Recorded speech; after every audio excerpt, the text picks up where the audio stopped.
Hello everyone, Happy Trucking Channel sa inyo lahat guys. Meron nga pala dito forward na wing van bagong dating, si HK1. Yan, F-series na siya guys. Yan, makikita nyo no, ano. So 6 stud siya. Ang haba niya is nasa around 21 feet. 6, 8, 10, 12, 14, 15, 18 or 22 feet na rin no. Pero guys, wing van siya. So, hindi pa siya converted no? Original manual transmission. Check natin kung may battery, sakto. Ang tinakbo niya guys is nasa 84,815. Medyo mas maganda to no, mas bata-bata ang kanyang tinakbo. Pero kasi nga guys, ang alam ko talaga sa mga Japan surplus talaga, yung ibang kasi niya mag-iikot na eh. So di pa siya converted, available pa yan no? Maganda pa yung pintura niya,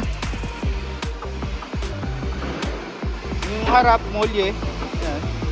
Ito kanyang chassis sariwa din no? Oo, sariwa, matanggal isang gulong.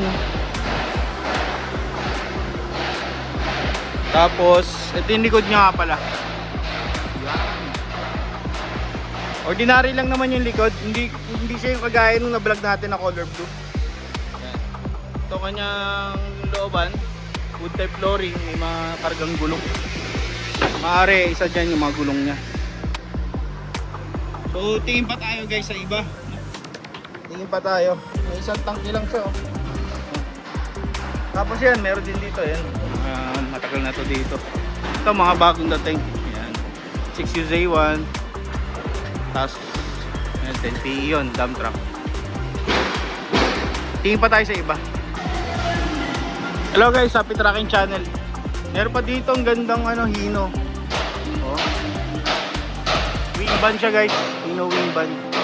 Oh, tapos meron din dito 12-wheeler oh. Freezer wing.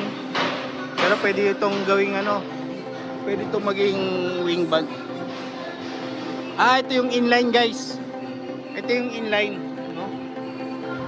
Inline po tong 12-wheeler na to. Freezer wing van siya. Kasi yung mga freezer wing van pwede naman ding gawing pwede ding gawing wing van kagaya nito. Nakikita niyo naman, no? Simpleng tanggal lang 'yun. Yung body niya flat, no?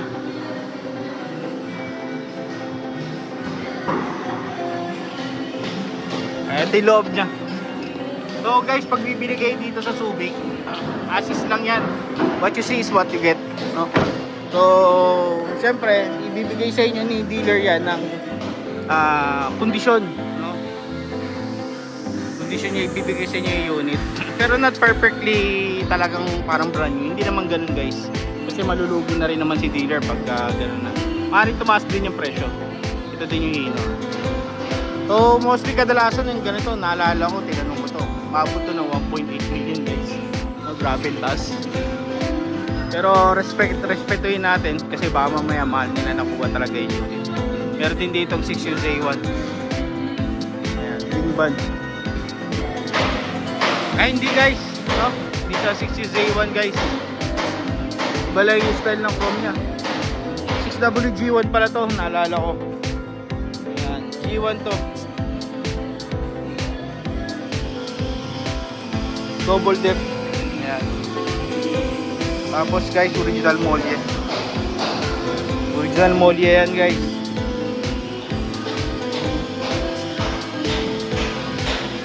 So painted, pininturahan na yung yung kanyang chassis. Dahil nga kailangan stainless din yung bisagra niya, yung center post. Merong isang tangke. Ayan. Ganda.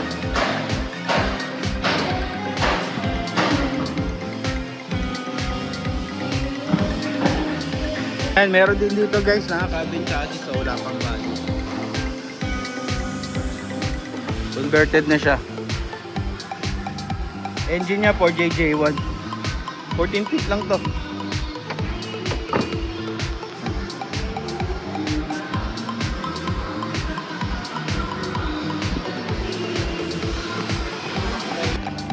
Tapos meron din dito guys mga ibang available pa rin, no? Ito giga nya, oh, inline to. Ayun, 6WA1, no? Pwede siyang hino dito guys. Ayun, 6WA1 na wing band. So kung napanood mo na, so maraming salamat guys, no? Sana nag-enjoy kayo dito sa ating channel. So magpapaalam na tayo. Happy tracking channel everyone. Thank you, bye bye. God bless.